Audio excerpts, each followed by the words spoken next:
Good evening, ladies and gentlemen. Okay, thank you. I think we have everybody that we're going to get, and since we have an important visitor here tonight to give us some really good information, I don't want to take up any more of our time than we have to. Who is our secretary again? Is it Allison? Allison, we don't have a minute taker, so would you mind at least capturing, obviously as much as you can capture comfortably, our motions and any specific dates or actions that are taken by the board tonight? I can do it. Thank you so much. We do have television. We do have television. I already said thank you, but we really appreciate it and you being here. We are going to call the meeting to order at 6:40. Okay. So first off, sir, did you have any visitors' business? Okay. Next, just Can yeah. I get your name? Andy Letourneau. Okay. Just a quick few items before we roll right into the State of the District report with Katrina. Is one, about emails. Please make sure when you're emailing that you're not including so many people on the email that it, especially if it's discussion oriented, that it becomes an open meeting law. That includes anybody you put on a blind copy. Okay, because if I can't see it, I'm going to be really hesitant to reply all, because I don't want to violate any open meeting laws or have anybody come back and have an issue with it. Also, love getting questions that we want to put on the agenda or information you run across in terms of educating yourself about any of these items. You're all smart individuals, and I'm sure you're going to see a lot more by looking yourselves too than just one person would see looking, or just our committee will see. But we do need to be careful not to act as individuals and to act as the committee.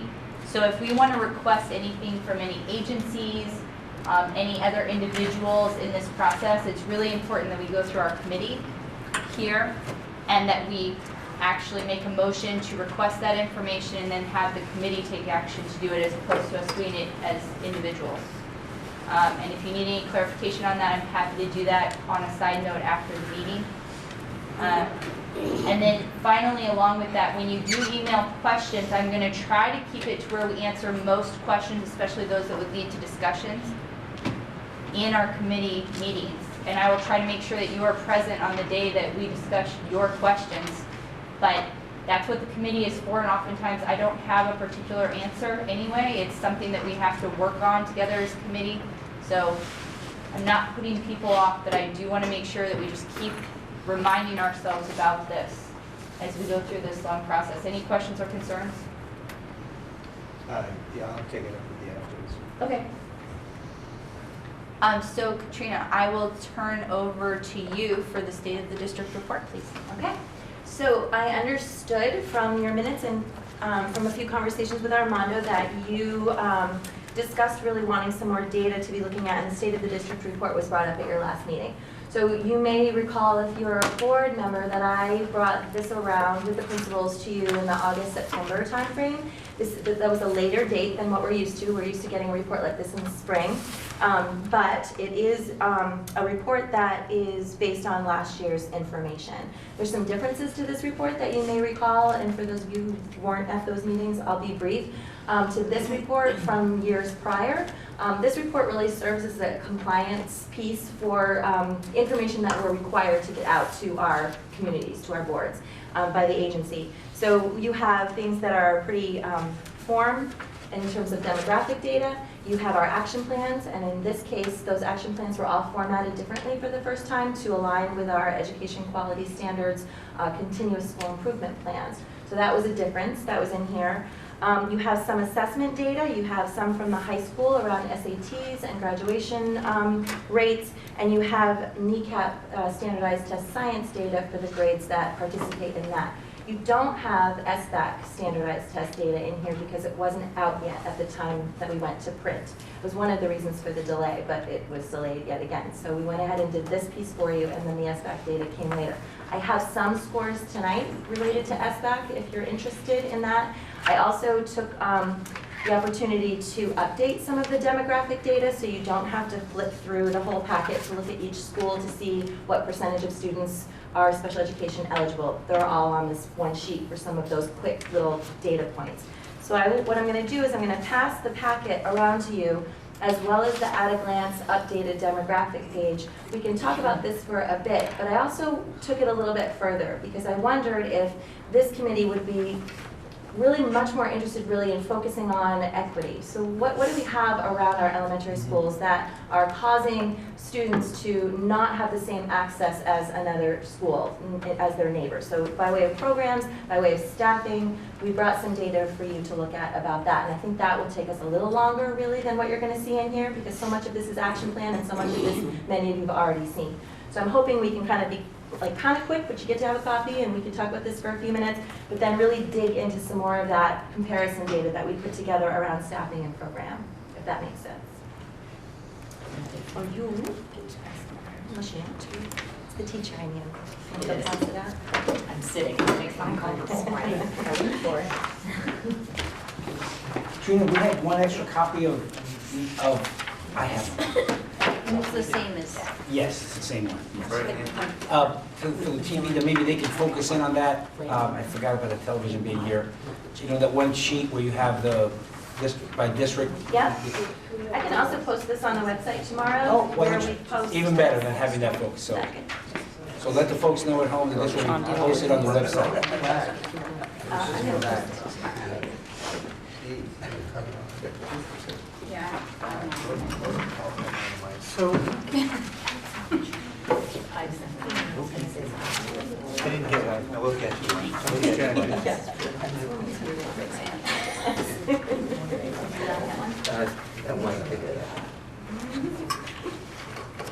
So just in going through the report quickly, what we did for you is we highlighted some of our sort of supervisory union-wide initiatives or investments.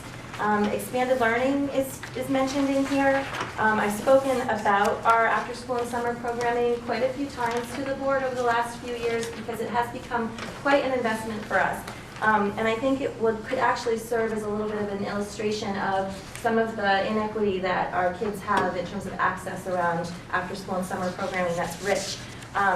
It's on page 8, and my example and why I wanted to highlight expanded learning just a little bit is the way in which that it's funded right now.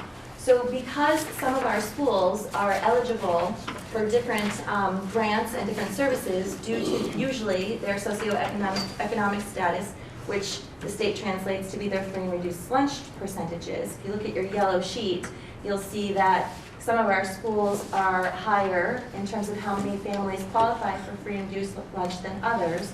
So on the yellow sheet, you'll see that Bristol Elementary School and Robinson Elementary School are both at 48% currently. At the time that we wrote the 21st Century Learning Grant, which supports after school and summer, they were even higher. And so only those two schools qualified for this up to $1 million 5-year grant that we have. We lobbied pretty hard with the agency and the folks who run Vermont After School about trying to apply as an SU because and gave them those percentages and really tried hard, and they actually listened quite a bit but couldn't do it. A lot of their hands are tied even further back with federal dollars that I'm sure they couldn't kind of push themselves quite out of the box. But an example of being one district would be we would have been able to get that money for all of our kids. So what we've done, because money or no money, we want these programs to get out to our families, is we're using 7 different funding sources to get after-school programming to our students right now. As you can imagine, that's a nightmare for the business office, but at the front of the house, we're getting kids doing things after school related to their learning, related to enrichment, in almost every school. One of our elementary schools is trailing a little bit behind right now, but that's more about getting staffing right now. But it is quite varied, whereas Bristol and Robinson have busing for families at the end of their after-school experience, Lincoln and Moncton do not. 4 of our 5 elementary schools qualify for Title I funding. So in addition to the 21st Century Grant, Bristol and Robinson get more funding from the state. Lincoln and Beeman get a little bit of funding from the state, but Moncton doesn't qualify. Their free and reduced lunch numbers are far too small, and actually at the time of the title grant, Lincoln's wasn't this low as it is on your yellow sheet, so I am a little bit worried about going into the next grant cycle for the title grant. So Moncton then can't qualify for any of those other sources. So I really only have one other pot of money that I can help offset their after-school work with, and that's through Medicaid.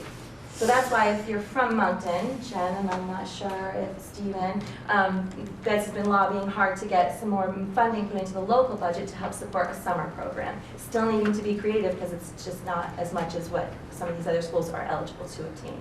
So I wanted to take just an extra minute to highlight that because that's just an example of when you want to push something forward and do something good for kids with an initiative, with strong directorship, strong leadership, great ideas, you still have all that red tape behind the scenes that makes it really difficult to do it in a unified way. And that's an example that we're living every day. Back to the report. Again, just quickly, we gave you some information about the food service program, and then I started to explain what we've done with our continuous school improvement plans. Again. Rebecca, can I ask a question?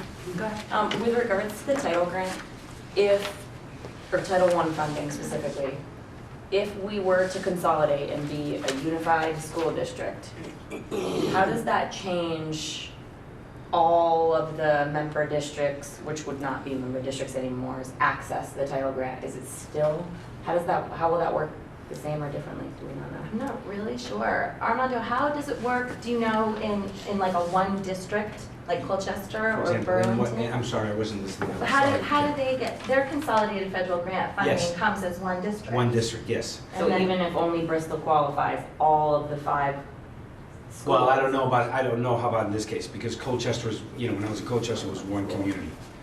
So Right. it's a little different than this. But I think in this, it would be an SD, which again, one of the reasons why Emmanuel and those folks couldn't figure out is because the federal government doesn't understand the SU model. So even though they may have wanted to try to work with us, the fact that there's no way to superimpose that at the federal level. Right. But the So question, Mikhail, I don't wonder, know. I wonder about, would we consolidate all of our free and reduced lunch percentages, and we would have one free and reduced lunch percentage, and probably our, it would Your assessment would go out go somewhere out to that. That's a great question. I don't know the answer. Okay. I can get some of that information. I don't know it off the top of my head, but there's Okay. been some Great. guidelines put together, so I can bring that Great. So, next meeting. do you have our free and reduced lunch percentage as all schools combined? Do you have that number crunched? I can crunch. I didn't, no, but You can crunch it because Stephen, what you know. percentage of Right, that? give that a minute. Give the weight, that's exactly what I'm thinking, because of the weighting issue.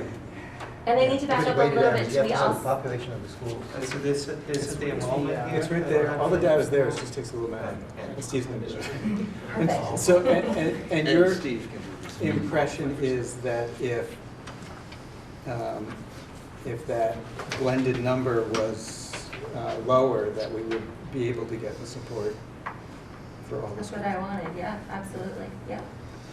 And I have to back up a little bit. In our title grant, in our consolidated federal grant, we can actually use Medicaid numbers too by town.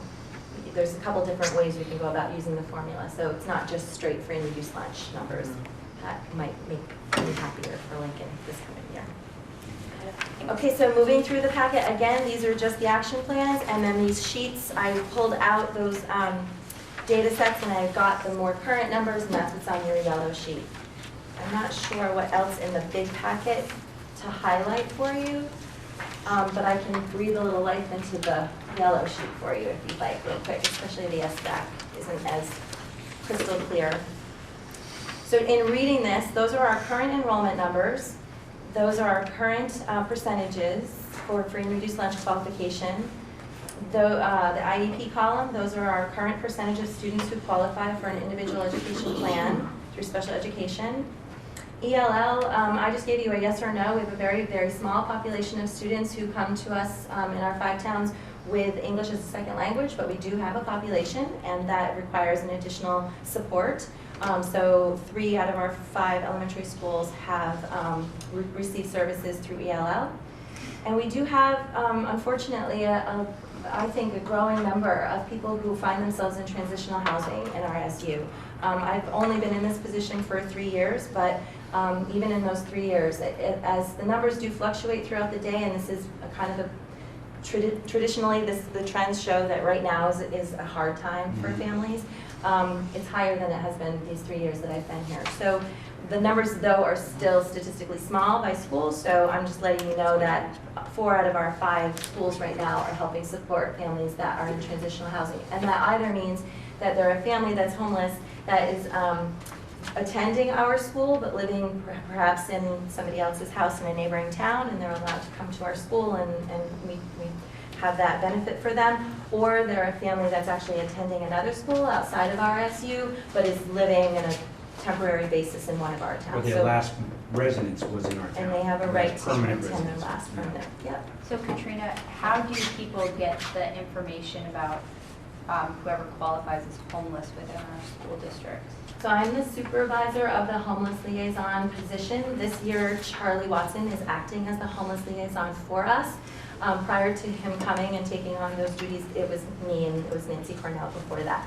So there is a whole referral form, there's a training that we all went through, there's a homeless supervisor at the state level, Beth, that we interact with, and they are qualified by not having permanent or fixed housing.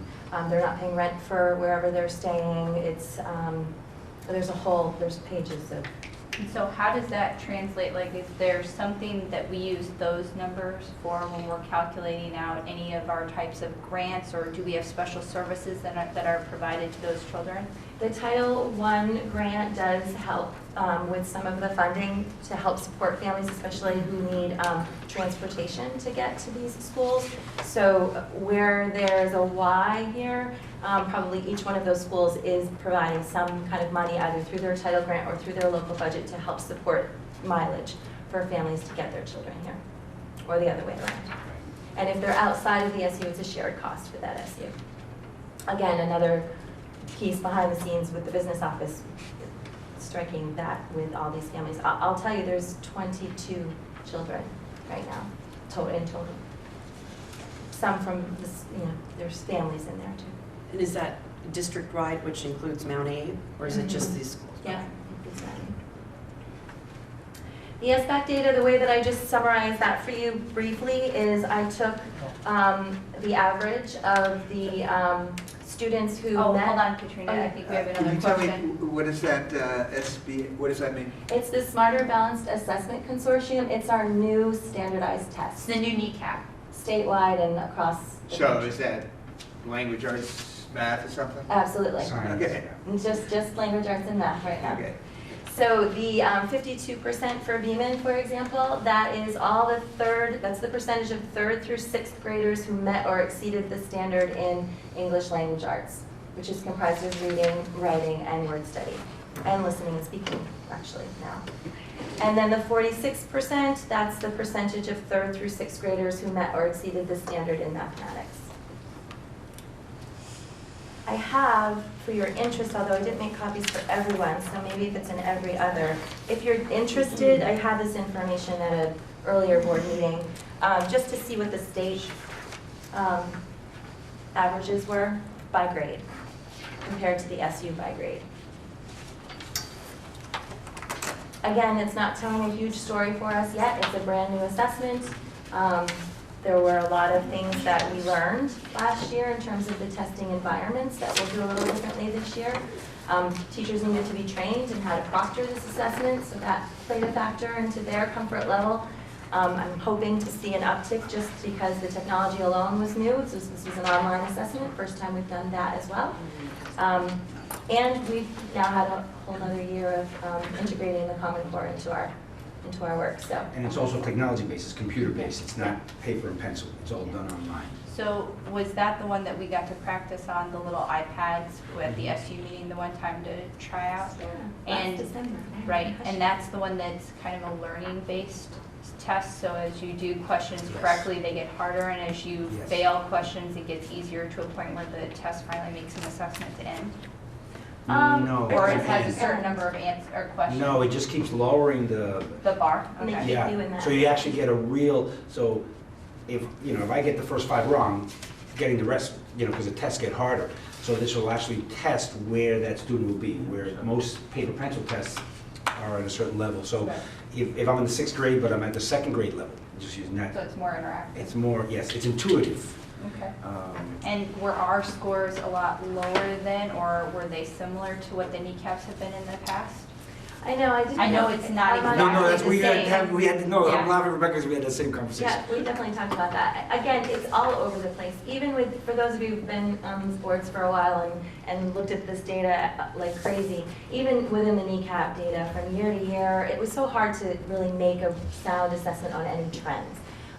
Sometimes I think we did, when I was principal at Bristol, we put a really concerted effort into working on our science program because we wanted those 4th graders to do so much better, and they improved that next year, and then we still kept that same emphasis on science, and the next year they went down again. It's just such a small sample Yes. that it's hard to really make sound, trends. Okay, so there are going to be multiple questions, so if everyone can look here, I'll just kind of direct so we don't get over. So I saw you with the The question. cohort of kids that are in one grade last year, different next grade this year, we obviously don't have enough data yet to follow cohorts, But we will, but we will. yes, absolutely. Looks like the 5th grade is doing pretty good.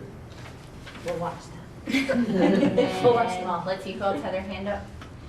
So I have a question and a comment. The comment, it's disappointing that one, it's reactive. The information we as parents get back is still passed or didn't pass. It doesn't say like at a 4th grade level or like succeeded is at this level. And then my other this is in the spring for the same year now, when it used to be in the fall for the year before, is that right? Mhm. Right? Okay. So these are spring tests for.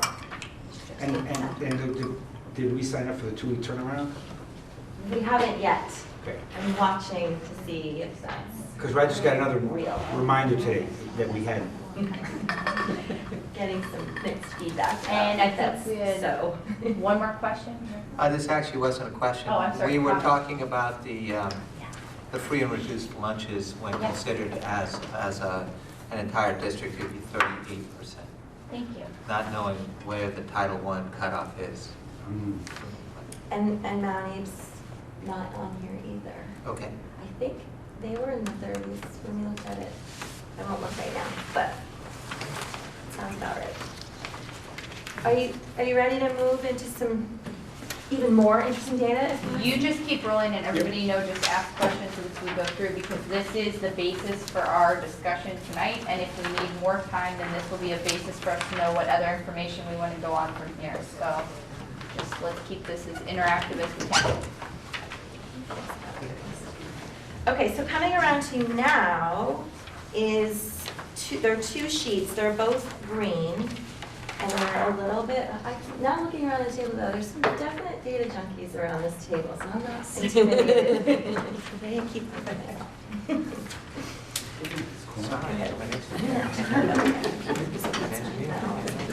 Oh, so there are 2 pages. Yep, there are 2 pages. I wasn't sure how I was gonna. Is there enough for everyone? Yeah, yeah. I want to know where Steve went. There's more than enough candy, so when it comes around. Very confident in his math skills. Cover one.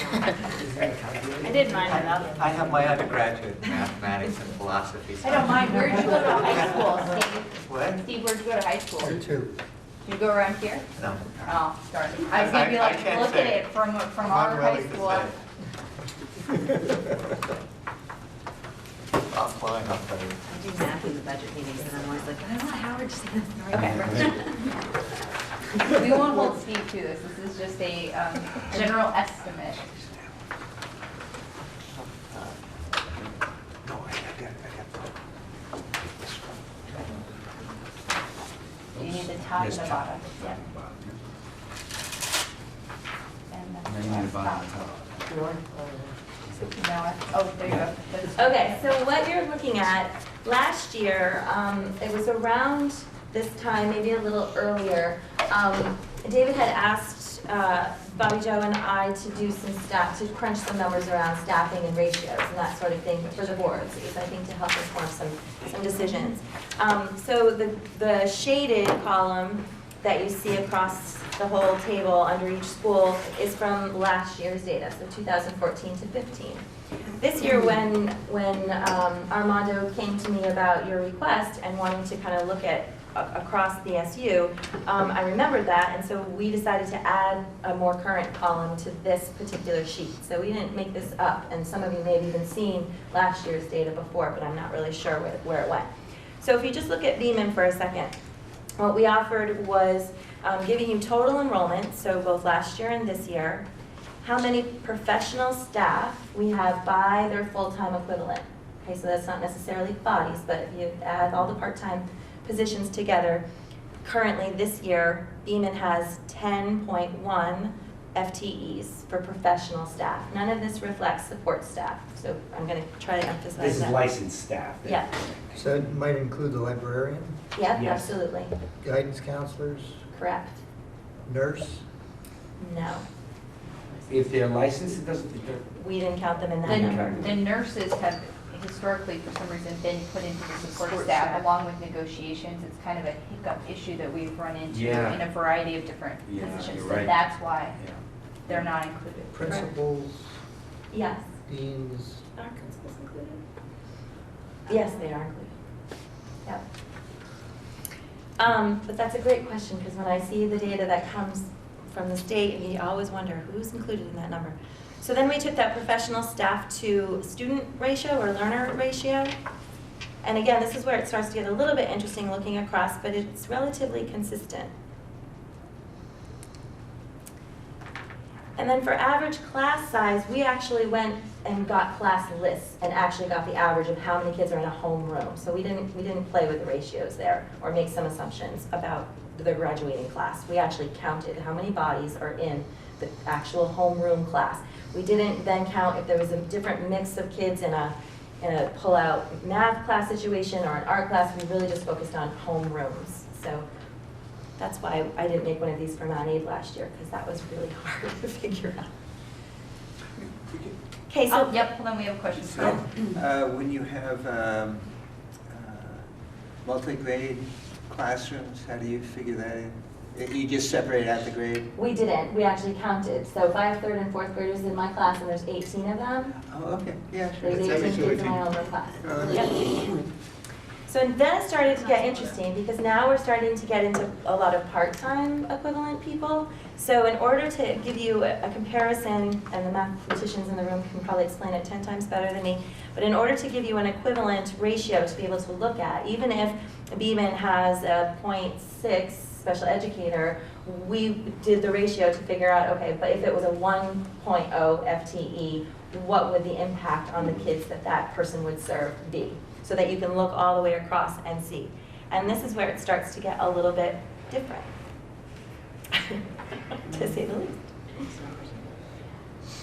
So I need you to explain that a little bit more to me, and I know we have another question as well. What's your question? Yeah, my question was only if you bring in a one-on-one or you have a really high special needs kid that requires somebody licensed, does that count in this category? We counted licensed special educators. Okay. So if it's somebody who's acting in a support staff role, even if they have a degree, we didn't, because they Okay. wouldn't be under, as far as I know, from our list that we have, they wouldn't be under the teacher's contract for us.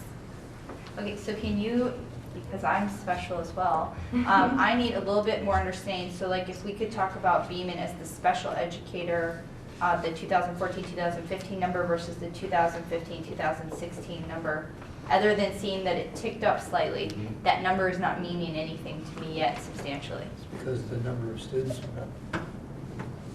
Same And the two number people. of She special doesn't even know educators what the didn't. numbers represent. Yeah, so Yeah. is that the number of Per special student. educators per student, or is that the number of special educators? So, Students Yes. per special. That's an education. easy one, because it's only a half, it must be 0.5, right? yes. Yeah. Students per educator then? Mhm. Special Yes. educator, yes. Not IEP students per special educator, I think it's. No, it's total It's enrollment. Total enrollment. So, okay, so if the total enrollment at Beeman is 106, then there's 1.53 students? No, there's an equivalent of one special educator for every 53 kids. Thank you. I was Sorry. thinking it was some kind of other This ratio, one. and I wanted to make sure I understood it, because that was not, the numbers were not working out in my mind. We had a lot of special educators in this classroom. In essence, there's 2 special educators. Okay. in the unit. Okay, so what I just proved is there's no dumb question. I'd really rather us all be very comfortable. modeling. But I mean, very comfortable with the information, because this is the basis that we have to make decisions on. So please use me as an example that I'm probably going to ask the dumbest questions in the room. So just feel free, ask questions. Go ahead. So what's up with Lincoln on that one? Where's your board chair? Must be like, I'm not saying What why. do you want someone who's not full-time? No, like, he just asked what's up. Usually Yeah, there are 2. less than one full-time special educator. Yes, You have less than one that's correct. full-time, that's right. You We have a also, 0.8. if you look at the IEPs in Lincoln, we only have 6%. We're significantly lower in terms of special education needs than any other school in the in the supervisory union, substantially lower. And that number in the past, my understanding, and it still could, is if we significantly increased our special education need, now that we're consolidated, we would receive more resources, and so that number would substantially change in our school based on the need, our special education population, which is why this number didn't quite make sense to me, because it's not based on total enrollment, it's based on a special education needs of each school now, and then the SU dishes it out as we need them. And so again, this is not the aides though. That's correct, No. it's only the licensed staff. And I'm just looking down the list, I don't see the aides, if that counts. We didn't No, do that. we didn't do that. Okay. This is a good place to start, but if we want support staff numbers, that might be something we want to look at later. Go ahead. So this is already an area that has been doled out, like equity-wise, because of the consolidation. And based on student need, right? So it almost isn't the one to spend as much time Yeah, on, it's right? already The been special paid ed by one is parents. probably not, because Right. it's total students, whether on an IEP or not, Right. versus number of staff. That's why Lincoln looks a little bit, Doesn't need it. yes, because it's only 0.8, Yeah. and it's got the smallest number of children in IEP, so. But this is a good way for us to compare how things that we've consolidated work to support our students versus some things that are not consolidated. It just might be a good area to kind of think, are we, is this working, is this not working? What can we learn from the things we've already consolidated? We're good, Katrina, I understand now. All right, awesome. So Math SS, that is supplemental services. So some of our schools have professional, well, all of our schools in some level, have professional staff acting as interventionists, so they help support students in math. They do math coaching for teachers, and then also literacy. Again, this is a place that's rather sporadic as well. Much of our Title I grant does go to help fund pieces and parts of these people, and over the years, due to diminished funding as we go, those FTEs get less and less from the grant, which means that either the local budget then picks up pieces, or that person assumes other duties, or that person's position gets reduced. All of those things have happened over the years. Just in the 8 years that I've been here, we've seen all kinds of different things happen in terms of that kind of position.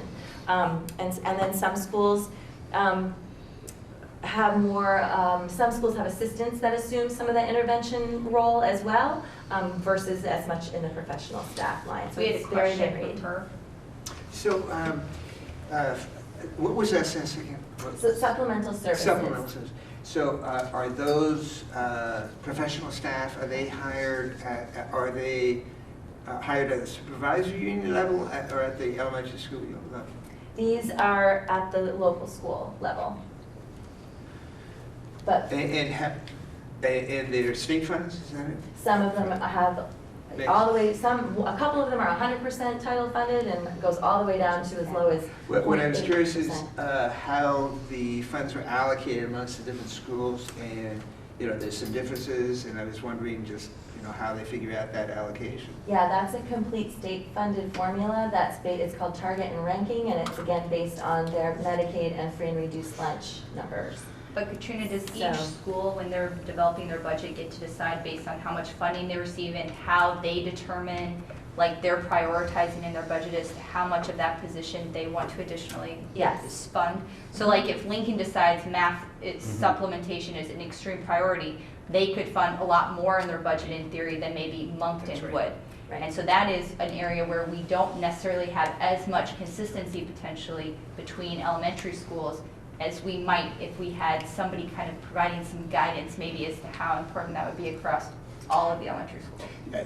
That's very helpful. And maybe just loop back. Yeah, So go ahead. of all these types of professional staff, which ones are currently employed and allocated at the supervisory union level versus the local? Is it just special ed? None of the people that we have in this data are supervisory union employees. We do, outside of this piece of paper, have a couple of supervisory union coaching positions where people go out and work with all of the schools. Hold on, you're Is that not what getting you're the question. asking? He's talking about Special special ed only. educator, math, literacy, art, music, PE, library guidance. Are all of those at the district level, meaning the individual elementary schools, Yeah. except for special ed? Correct. Special ed is at the SU level. I'm sorry.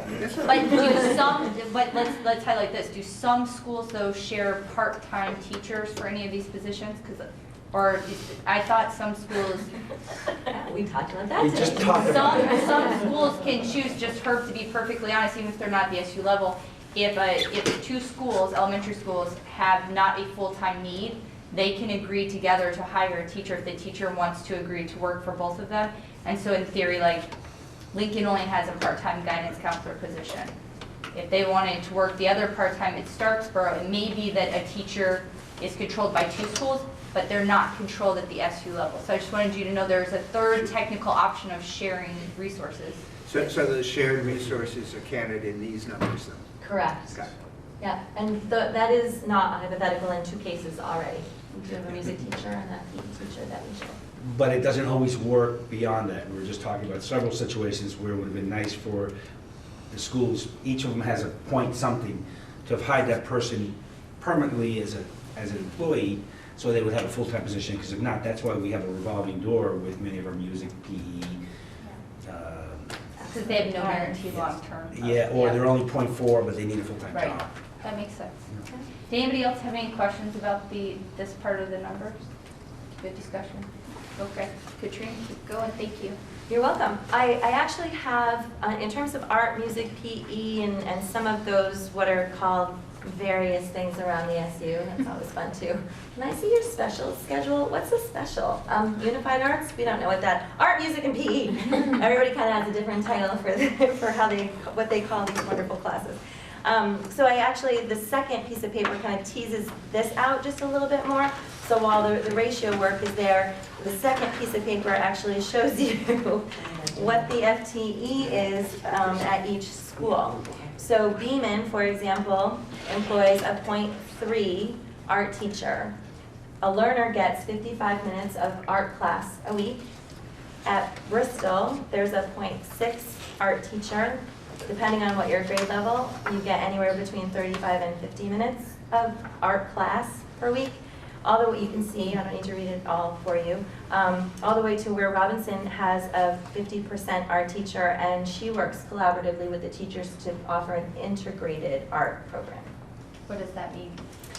That means, not living it myself, but what I understand is, and what it meant when I was a teacher and had an integrated art program, was that she sits down at the time that you're going to develop curriculum and say we're doing a study on ancient civilizations or ecology. She finds the art standards that would match nicely with whatever that theme might be. And so we'll come work in the context sometimes of the class, sometimes in small groups, and the kids will work on whatever art standard that complements that unit. What does plus B/C mean under BES, second I section wondered of that music? too, and it's my code. It's band and chorus. Oh, okay, thank you. You're welcome. And under health, what is 4UA under the RES? I think that goes, Unified Arts. yeah, Unified Arts is what it stands for. It just goes with this, right? Yeah. It's just part of the sentence. I could have crossed that right out. So it doesn't mean anything? Nope. Okay. Oh, no, you mean it's in the rotation? Oh, you want to explain that? Yeah, can you that explain better it? than me. So 5th and 6th graders in Bristol and at Robinson, it works a little bit differently in the different schools, but sort of the idea is the same. The Unified Arts teachers get together and they look at those standards for the year, and they choose a curriculum for that year. And students can look at our curriculum over the course of the year and sign up for specific, I don't wanna say, they're not units, because there's units embedded in them, but overarching titles where a couple units are embedded in them. Every single unit that's embedded in them ensures that students meet all the standards in those subject areas, but a little bit of a different way. So kids can sign up for these different core topics and the units that are within them, and then we sort of place them based on their interests. So how does health, because it's under the health section, it looks like, for UA, so they would have health core concepts and they would sign up for the health core So for concept that's example, interesting to them? one of those core concepts might be cooking and nutrition.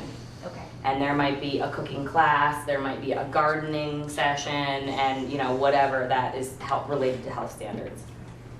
And every kid is required to sign up for 2 healths, 2 PEs, 2 arts, 2 musics. It's done in 5th and 6th grade as sort of a modified way to help them transition to middle school. Okay, thank you. And Mike, go ahead.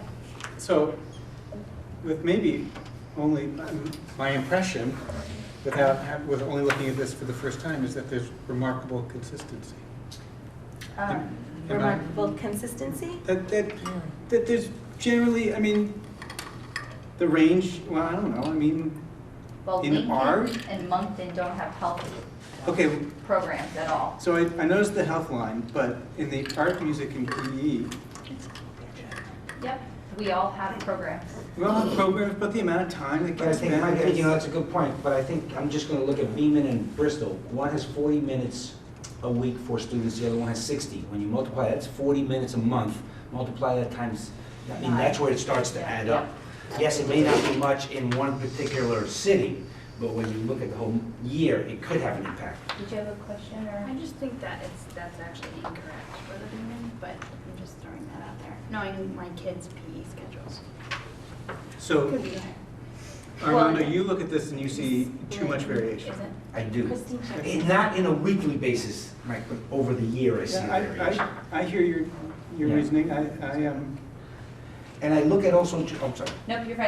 I want to hit somebody else too. Just an observation from living in this district for a long time. It seems like music and art are strong. We're famous for it, all the way up through 12th grade. We put a lot of, we've never lost them, even in the worst budget crunches, and for good reason. Now, Mike, it seemed like you had something else to follow up with. I didn't want to cut you short. I just want to make sure everybody got a turn. No, I just, I think we it's are lucky that interesting. we have some consistency, like that all of our programs, like we've said, have some power to them. My biggest concern is like big gaps like health. And I know that Lincoln used to have a health position. I don't know about the other school, but we can't fund it. And this year, we can't fund it again. Mhm. And in fact, this year, just with the budget issues from Act 46, we lost our library assistant. Yeah. And that was only 10 hours, but that's a big deal given how small a lot of our schools are, that when we lose a position like that, or even a part-time health position, that it's not just a difference of 20 minutes, it's a difference of nothing. And I think that that's just maybe an area that we could do better in, however we decide to design our schools, because I don't think any kid should miss out on the idea of cooking and nutrition or their body or whatever the important parts are before they get to middle school and high school. That seems like a big gap that we have still. I guess I am curious as to how much guidance from the state or other, how did these things develop over time? Armando? Is there a recommendation that kids have X number of minutes, X amount of time in 3rd grade in art and so on, or? I don't think that there's a time, Katrina, but I know that there's a requirement that every school has to be able to offer the kids this. How schools do it is up to them, but I don't know. I didn't have that level of detail. But is there, I see you guys wait for There's that.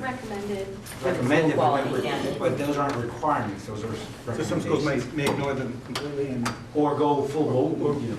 Do we have a printout somewhere? Have we looked at the school quality standards? Am I the only one who doesn't have a recollection of looking at The that? new- We haven't looked at it together. Okay. Have they been finalized? They are, and the big, Going back to the first green sheet. Yeah. And the classroom size, Mhm. grades 4 to 12, the footnote says fewer than 25 students. I believe we're under a contract requirement to make that 20. Is that true on average in Mount Abe? We're under contract, what contract? there are requirements and contracts of class size. I don't know, it's funny, I was looking Yeah, at we that always today. operated that a teacher couldn't have more than an average of 20 students per section, Oh, you mean under the teacher contract? teacher contract. So yes, there is a provision in the current teacher contract, not the one that's under negotiation, but the one that is currently in place still, for a certain amount of class size. But I think the way that it's worded provides an average over the course of the entire teacher's work week. So like one classroom might be 30, one might be 18, but it has to average out to a particular number. So you are hitting the nail on the head, and without my negotiations packet, I can't tell you exactly what that contract language Is there any is. such language in the elementary school contract? So, no, my understanding is there's not. In fact, I can tell you for sure that I have not read any in it, but I know that it is something that we work on a state level because of the same types of guidelines, is that the state has kind of a That's what I printed on. recommendation. Mhm. And so these are the That's recommendations right, by from the the state. AQS, yeah. And the only issues we have on this, again, is based on a lot of our small elementary school sizes. There are significant years for some schools just based on birth records, where we maybe top out just above that number by 1, and then we dip down significantly the next year. And so we have to be careful, in theory, right now, how we work this out, because for some schools, they cannot afford to hire an extra teacher, like for kindergarten, say, if it hits 21 one year versus 19 or 18 the next year. And we know it's coming. I mean, it just naturally does this ebb and flow. And it's really funny to look at it statistically because it is so consistent in its inconsistency, if that makes sense. But that's another issue when we look at contracts for teachers, or when we try to make these goals, is also looking at the ability of us to be flexible with our resources in terms of teachers and assistants to be able to meet those needs, but not make it unrealistic in terms of budgeting for it. Herb? So that's interesting. I mean, and I'm sure it changes year to year, and you got real crunches right now. So has Lincoln explored some sort of joint, I can't read a darn thing right now. So Lincoln, has Lincoln explored, having a joint staffing arrangement with some other elementary schools? we haven't looked at that yet. We have, right now in the kindergarten at Lincoln, we have a full-time teacher and a full-time assistant teacher. And so technically, we have 2, is Beth a professional, is she considered a licensed staff? Sorry. Speak about it. No, but I mean, is it considered a licensed Her position like teachers? Her or- position is a support staff position. Is a support staff. assistant. Yes. So technically, we don't meet having the number of teachers, but with the support staff, it never goes high enough to where we have more than that per teacher. So like right now, we have a very large group at the LCS kindergarten. My son's in it. And I think we have 18 right now. It started out at 19. One child left at the beginning of the school year because their family moved away. And so they have 19 with the full-time teacher and the assistant. Yeah, I guess that maybe. But like the year before, they had like 12. Sure. And they Yeah. still had the two people in Right, the room. especially for some of these types of staffing needs. It seems like they are, kind of tailored towards some side of, either consolidated or some joint staffing arrangement, because each individual school's need, doesn't require a full-time teacher. So I guess my question is, well, I don't know if it's a question. You could either do it by just consolidating the district, or you could do it through a joint staffing arrangement, right? Yeah, there are obviously multiple ways, I think, always to address flexibility needs, but I think flexibility of resources in small communities is always an important subject to have, and I just thought that this was a good place to tell you about. I don't know, I only Yeah, get my and it seems to me Lincoln that stuff, but yeah. These particular subjects are really, it's really important, Yeah. because, it's not like the classroom teacher that is, you're always going to need one. for each class, whereas these, it's just not the same sort of thing. Go ahead. Isn't it our job, though, to decide whether consolidation will give the new board, superintendent and principals, flexibility to do some of those things? We, unto ourselves, aren't going to do any of that. I believe you are correct. But our job is to look at the pros and cons of like a consolidated versus something else and say, would this allow us, maybe one question is, would it allow us the flexibility of our teaching resources that we don't currently have in a very easy manner, so that we can not only offer the consistency to our students to know that we can go by these state guidelines for teacher resources, but also consistency for our teachers, knowing that they're not going to have to worry about a .4 job 1 year for their full-time employment, and then a full-time position 1 year, and then back down to a .6, because that makes it hard sometimes to retain really good specialty teachers or teachers that we really want to have in the district, but we just don't have the bodies always to fulfill their needs. And I think that's an important aspect too. Oh, sorry. Well, a follow-up then. Yeah, absolutely. Begs the question, would we ever get a chance to hear from the superintendent and principals what they might do with that power? I think that That it's flexibility. perfectly within our ability as a committee to invite the principals one day for maybe a roundtable with the principals sitting here and get conversation from them in a back and forth along with Armando about their viewpoints on how these things can meet or not meet their needs. Perfect. Yeah, and Ed, I really think that'd be important. And one of the things that I would think would be a good exercise is to take a look back at, say, our 5-year history in terms of staffing and what we need and all that. And imagine, okay, 5 years ago we consolidated, all right, let's assume that. And we've had all these different things go on, we've had these staffing needs, enrollment changes. So if you had that consolidated kind of authority, what would we have been able to do that we haven't been able to do now? I'd be very interested in Okay. Did you get both of those, Jen? A principal roundtable. I got the principal And a roundtable. 5-year look back on how things would have been differently if we consolidated 5 years ago. Hypothetical, just write that down and we'll flesh that out later. I'm sorry, I saw a hand and I missed, Armando. Just two things. One is, hard one to do. the bringing principals in, understand, and this is nothing against the principals, but they're working under a system right now that is independent school district, and it's me. One of the conversations that we're having today was about why haven't we done more about joining, school A who has a .4 and school B who needs a .6, why not do it together? Part of that has been the principals who said, well, if I do that, that might not give me the flexibility to use this person on Monday and Wednesdays like I need them because somebody else might need them.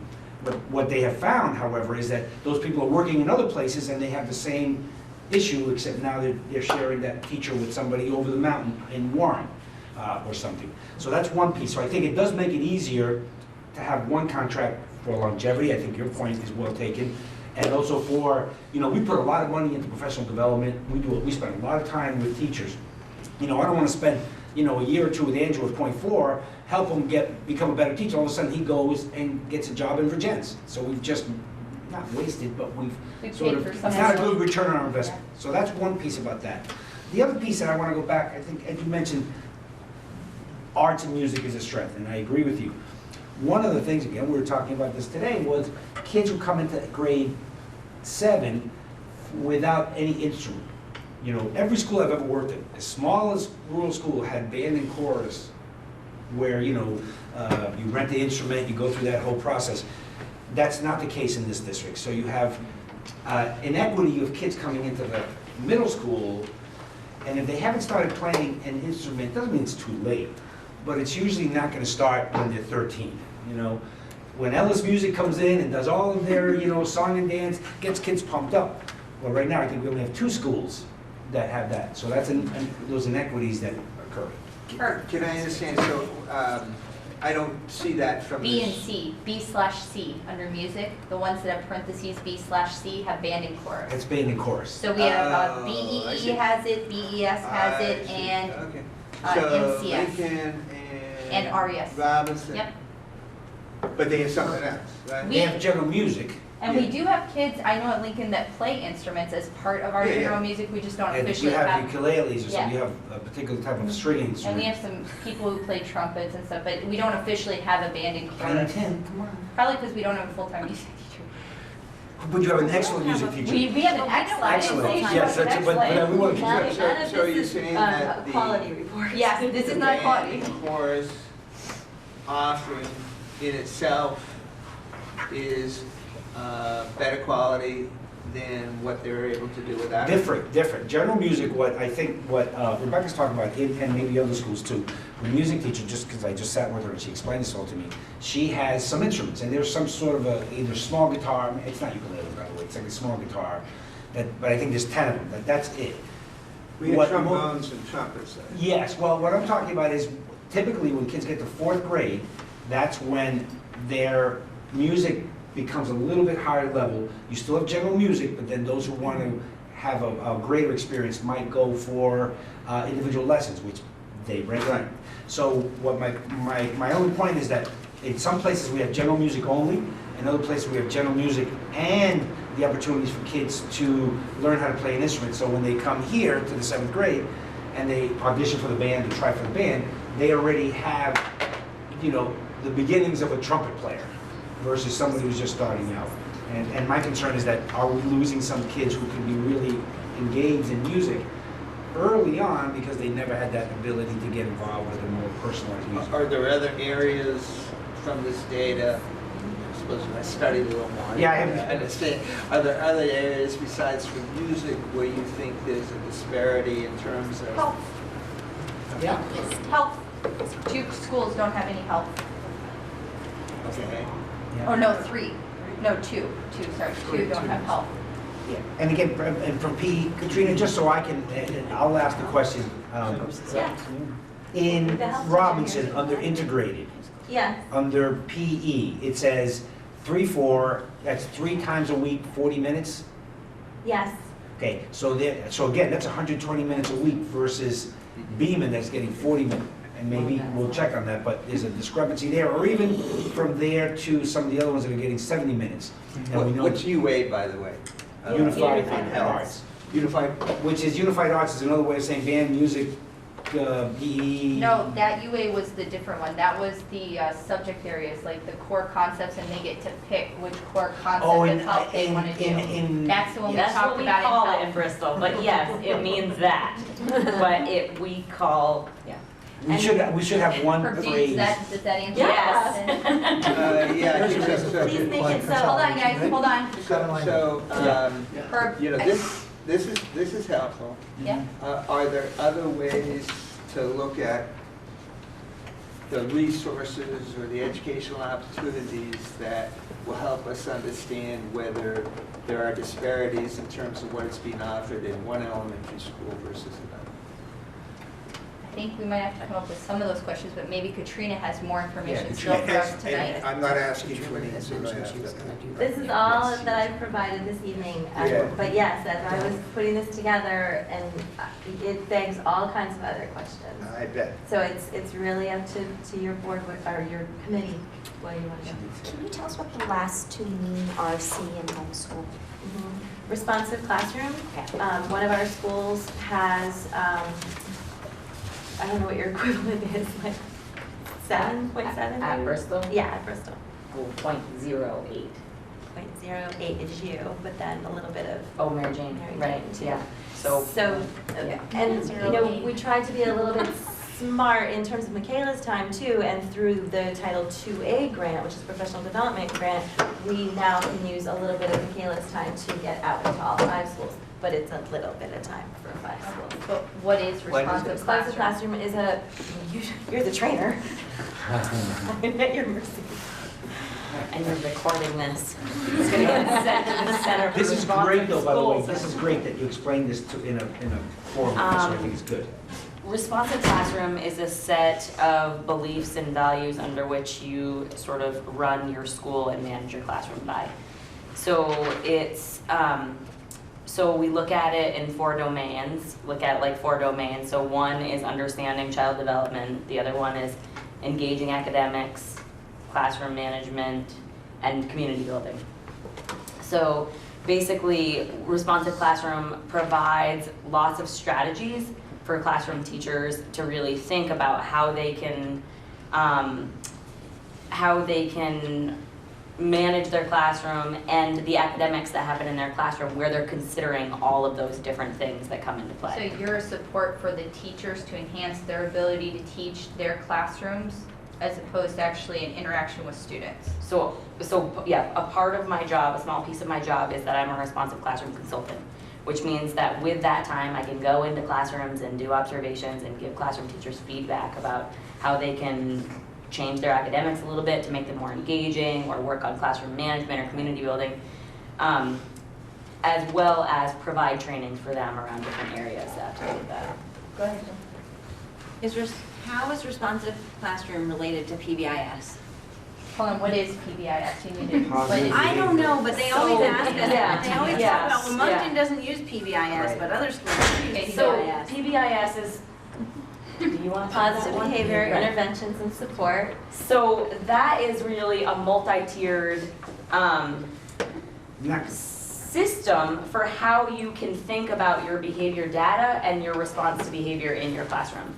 And when you think about PBIS, you're really thinking about universal supports, and then you're thinking about some targeted supports, and then some more intensive supports.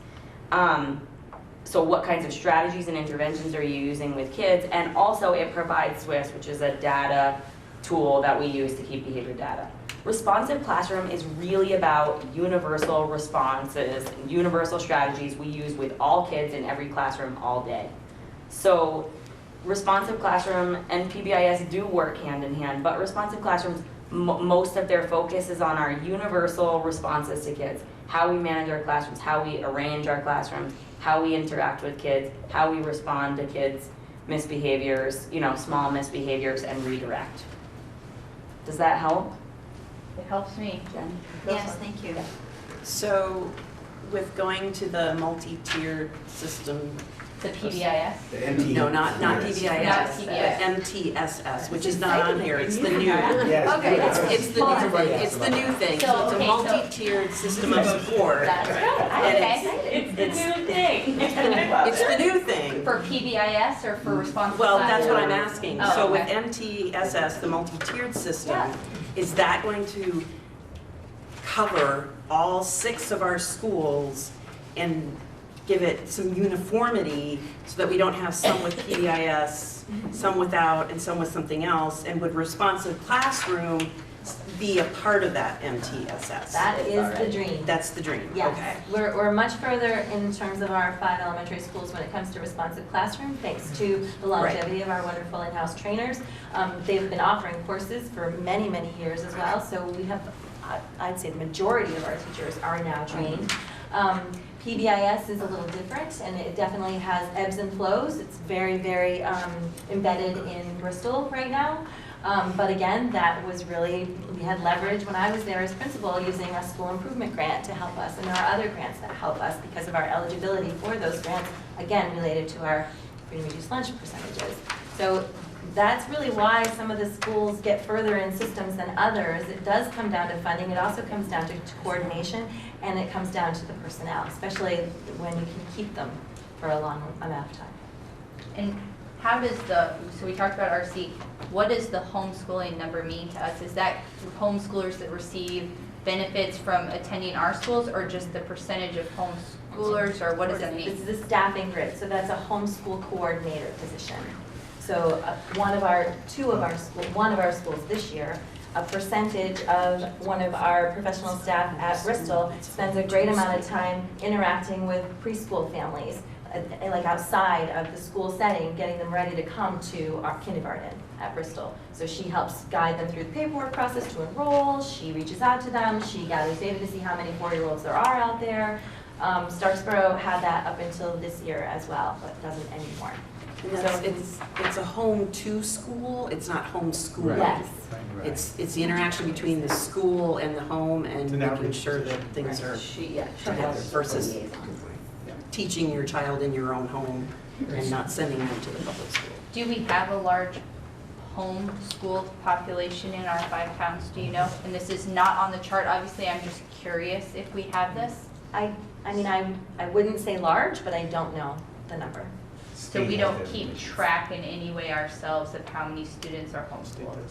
No, Because the request for homeschooling doesn't come through the district, it goes directly to the state. Okay, good to know. And it's different too than the homeschoolers that come to Mount Abe for some of their classes. That's right. They have a mixed program. And we do get to count those kids when they come in as a percentage of the time they're in school. They can come to the elementaries too, though. where's that? Yeah. Yeah, the access Yeah. program Yeah. still has. That happens too. Okay. Mike? So I mean this a little bit as a brainstorming, because I can't pretend to think through other ways to measure our successes or challenges. But I wonder whether, so I start to think of, what's the satisfaction level? How would our families rate the schools?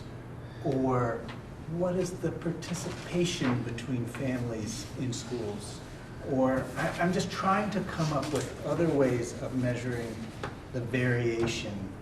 That might be a good one for us to send a questionnaire out to all the towns. It's just a quick 4-question questionnaire of how satisfied are you with, your elementary school, how satisfied are you with Mount Abe on a scale of 1 to 10 or whatever you want to put out to get some type of feedback at least.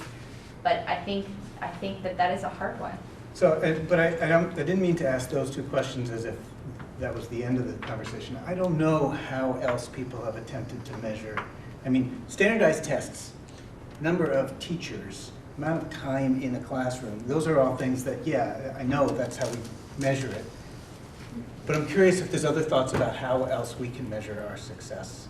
I think that participation in parent-teacher conferences, Yeah.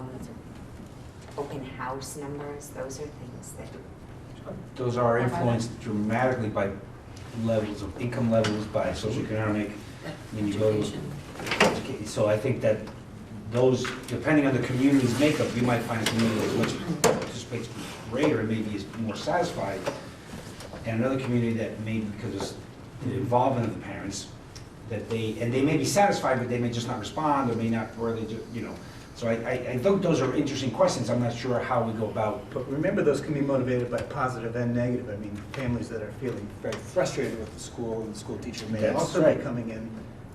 My bigger question is how much impact does parental attendance or involvement on that level impact the quality of education received by the students at those schools? Or is there any correlation? Not in, the idea of if parents aren't around at all to assist their kids or provide them with food, we know that has an impact, but if parents are involved more in the school, does that make the school automatically more successful at providing a certain level of quality of education? And is there any way that we follow those numbers or track them at all? Okay, Jen, what's your question? So I have a comment, which was a couple of years ago, we had a significant parental concerns being raised about the climate in Moncton, and it was very difficult to quantify and to figure out how, and as changes were made, to even say, what do you look at to see if this is getting better? So I think it's a really interesting question. I don't know, because we talked about it a lot, and I don't think we came up with a good way to say, do people would come in and say in our visitors, well, everyone used to be so happy in this school, and people just aren't happy in this school, and I don't know. And then you would have other people that would say, people are just as happy as they used to be, and I don't know, I'm happy, So it's this really intangible thing that I don't know. And then my second comment is I like the idea of asking parents if they're satisfied, but as a parent, I just got this piece of paper that tells me that my kid doesn't get health class, and everyone's like, I didn't know that we were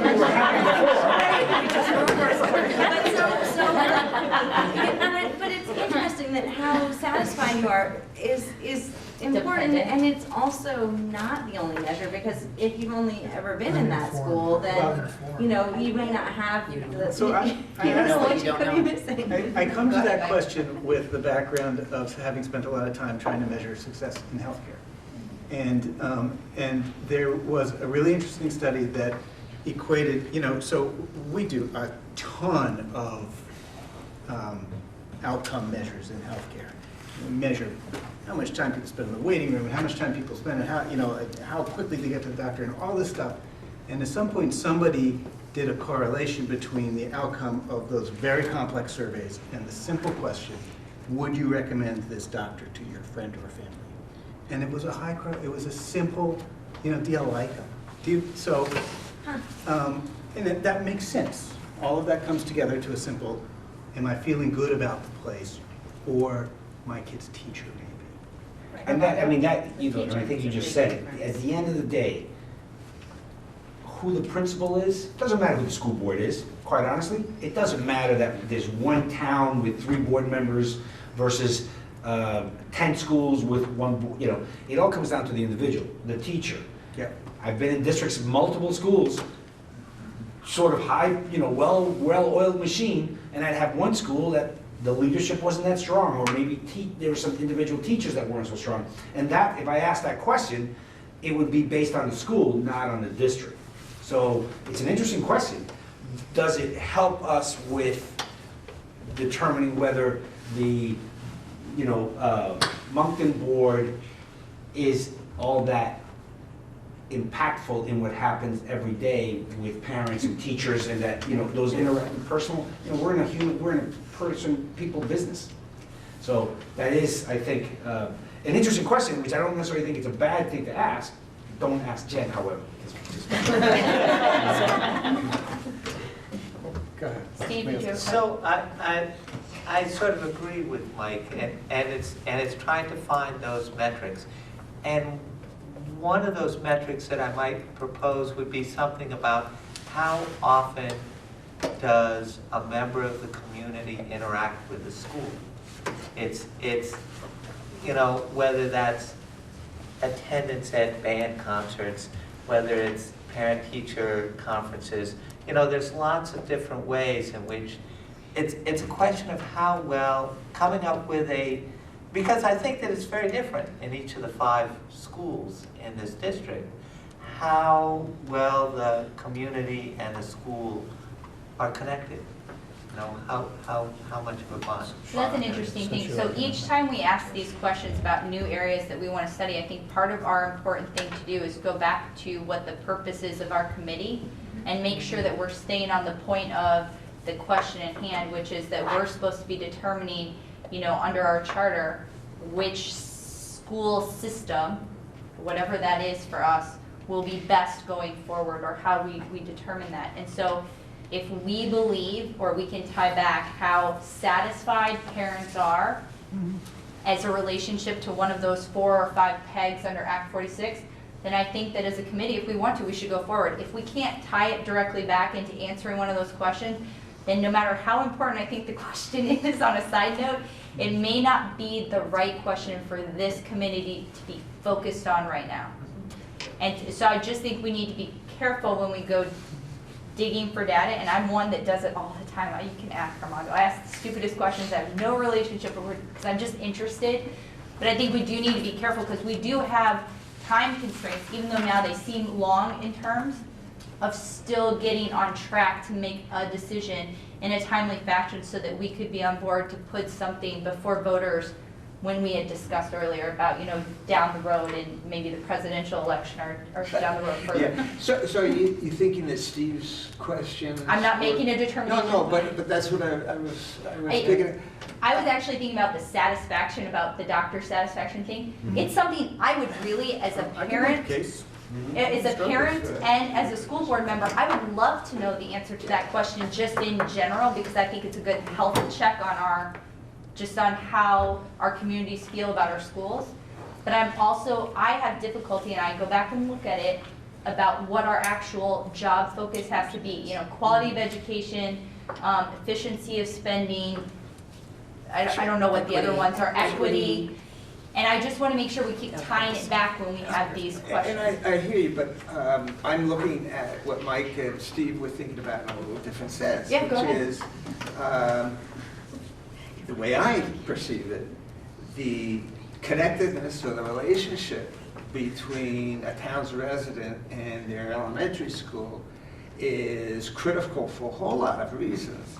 And it really reinforces support for the schools overall, and ultimately the quality of this education that's provided there. So you just tied it back. If we can tie it back, like you just did with a good argument, yeah. I'm just asking that we remember that when we have these thoughts, maybe we just need to take the time to walk through to make sure that we tie it back like you did.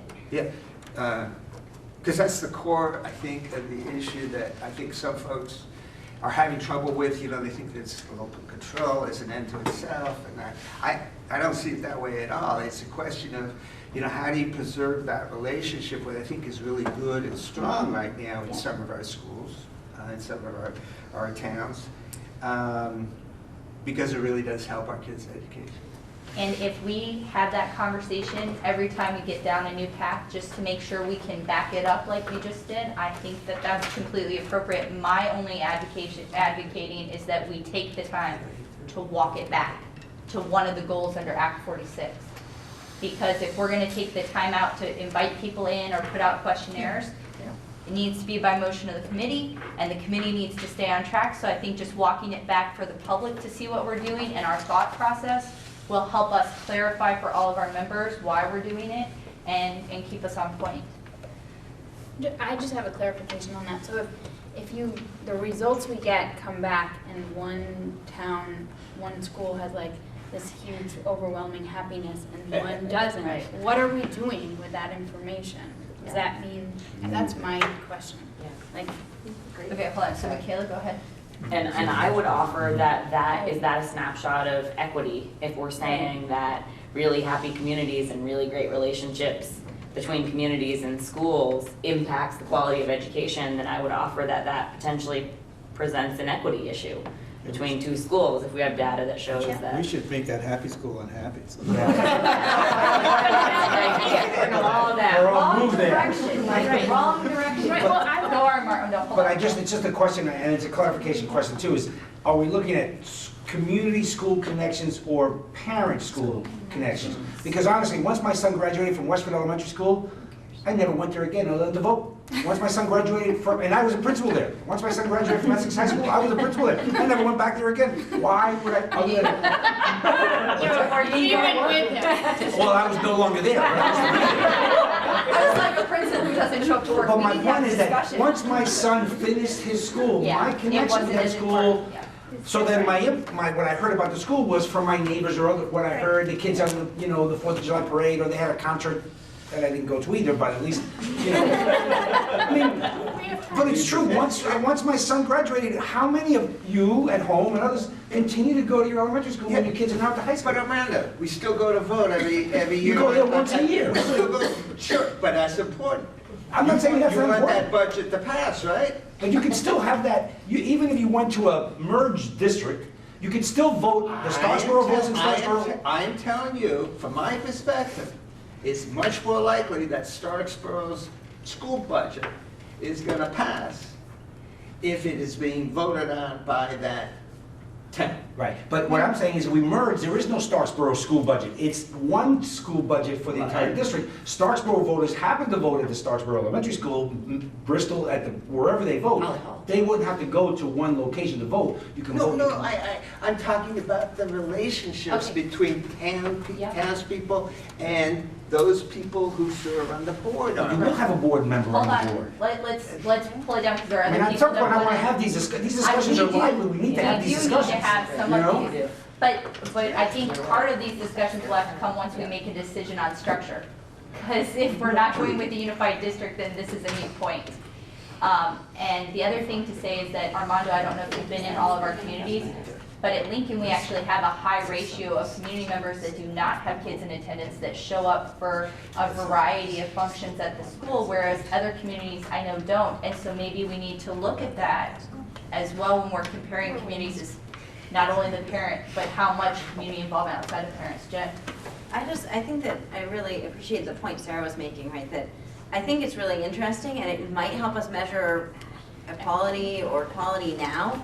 I still don't know how that's going to help us determine whether we should or should not come together in a unified district, because I don't know how we're going to be able to predict, that if we have differences in participation levels, unless we want to use it as an after-the-fact measure, well, gee, now that we've merged and it's 3 years down the road, let's compare what the I think we have engagement people is. who want to talk about that. Ed, go ahead, and then Mike. Well, there's been enough school systems that have gone through this process successfully that maybe they could help us in some way, tell us which of the various inputs that they looked at were the most important and useful. Mike? I agree. Wow. I agree with you. There's no source of data that is going to be a slam dunk for or against a change in leadership.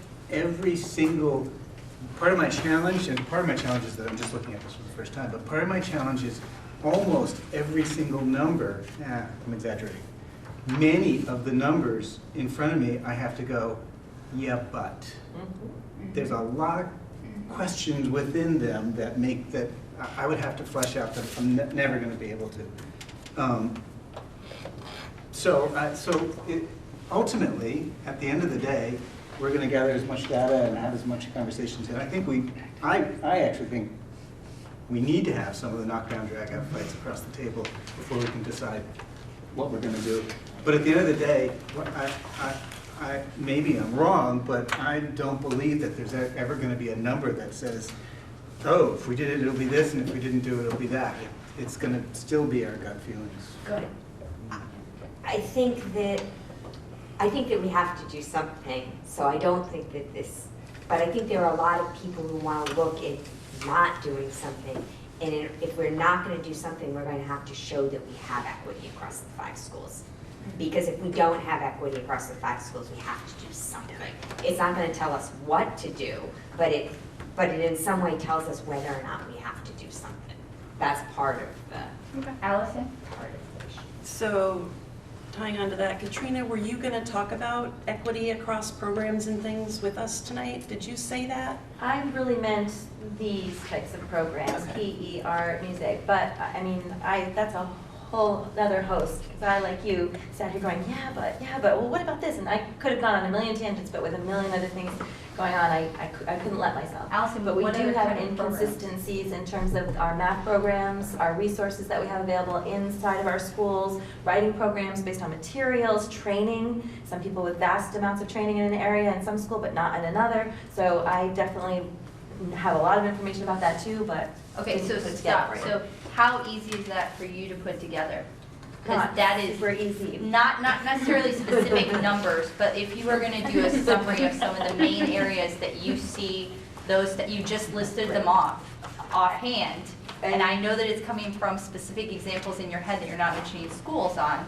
Right. So I think that's important data that we need to delve into now, because this is a good start. But math and the training of the teachers available to the students for particular engagement and stuff, I think is another area that goes to quality of education. Anybody stop me if you think I'm wrong. That we probably would like to follow up on and start getting some more information on. Yes. Jen?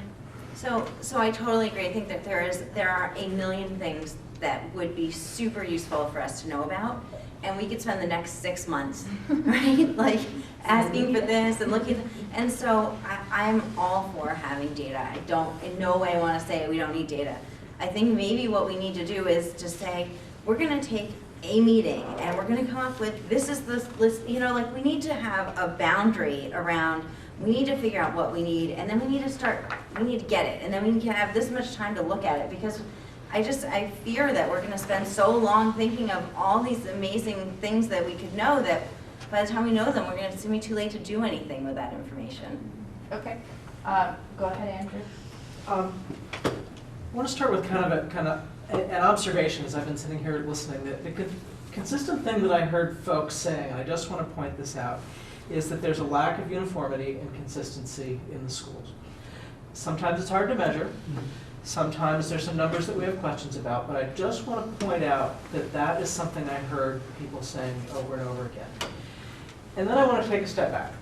And I think what Rebecca was trying to get at is, and maybe I'm wrong, is that what do we do with that information, and what does that mean in terms of what this committee's charge is?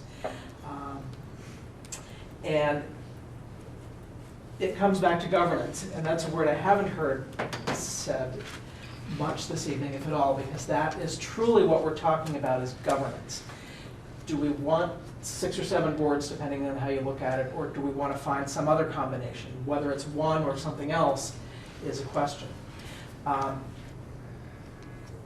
Much earlier, there was a discussion about, and I think that 5-year look back is a great exercise, although it takes some time, because sometimes it's difficult to get heads around exactly what you would do, and that's one way to sort of look at that and say, now wait a minute. If instead of being 7 separate islands where we have relatively little flexibility, what could we have done? Could we have shared teachers in a different way? Could we have offered to students that perhaps they would like to drive down off the mountain and go to a different school where the student-teacher ratio is different? There are a whole lot of possibilities, and we're never going to exhaust all of the possibilities, never going to be able to list all the problems, never to come up, but I think once you start looking at it from the perspective of, are we better off operating with our 6 separate islands, or is there a different way where we can come together and share staff, teachers, and resources? I think that's the lens that we want to try to be focusing on. Okay, so back to Jen's point, because I think it was a good one, is that as a committee, we do need to kind of provide definition about what direction we want to go into next. And I think we've, just very lightly scratched the surface of the very important part of getting into the numbers, looking at the quality of education, everything that stems from that. And some of it I'd like to say, Jen, yes, we can magically make a list and knock it out in one go, and they can develop it, and we're never going to have any more questions that we need to worry about. But to be honest, even with being on the board and being involved at so many levels, just this alone has provided me with insights I had no idea about in terms of the working of it, that I could never have known what other questions I would have now. And I don't think that most of us, I won't speak for everybody, have the background to be able to give a competent list to somebody like Katrina or Armando and say, this is what we need. I think it's almost better sometimes to let the experts give us the numbers where they see the variance or where they see the highlights and lowlights, because they're the ones who work with it every day and are so familiar with it that it is their challenges and the things that they're proud of that they could bring forward to let us know, and then we can direct them as we need to into other things. I don't know how people feel about that, but let me know. This is sort of a tangent. Go for it. But not really. So I'm taking this class right now, and we're spending a lot of time looking at Act 46 and just education as a whole. And one of the things we're looking at is, over the course of the last couple of years, what kinds of things in supervisory unions have been centralized. So for example, here we have everywhere. We have transportation, we have special ed, we have technology. I would be willing to guess that other things will become centralized over the course of the years. And what we're looking at right now is the incredible difficulty with the management of those programs being at an SU level, and a member district having management in their level, and sort of how challenging that is to manage. Who's really in charge? This person's got the money, this person's supervising the staff, this person's moving, this person can't, and how challenging that is. And so we're spending a lot of time talking about the implications of not consolidating on member districts when all these things are getting centralized anyway, with the intent of the legislature for consolidation to happen. And so it would seem like those things are going to centralize. They're going to continue to centralize. I mean, there's certainly things, I have no idea how soon or if not, but that would make sense to centralize at this point that haven't. And the more things we have being run at the supervisory union level, but without consolidation, poses really difficult supervision issues and management issues from two separate places. And those things are going to happen whether we like it or not, because they're legislation. So I do think we need to consider what's happening with education across the state and what those implications are in our SU. Should we choose to consolidate, how long it takes us to choose to consolidate, what that consolidation looks like, or if we choose not to, how difficult that could potentially be on our system. How every year it's never going to be apples to apples because they're going to add one more thing that's going to move over to the SU budget and it's going to make it not comparable. So I would like to Right. propose, Katrina did a really good job bringing us this snapshot and a little delve farther into the state of the district than what we had previously received, or a better explanation because we had more time to devote to it, which I think is really important. We need to pick a next meeting date, at least one, for February timeframe. And I'd like to talk about what we would like to do next, because in my mind, I think that, as I said, we just scratched the surface and we need to keep delving. And whether it be a principal roundtable talk that we want to have next, whether it be Katrina coming back with some more of this information with Armando, or something like that, I think that that's important for us to develop who we want to bring in next, or what information we want to do next to do more of this fact finding. Jen?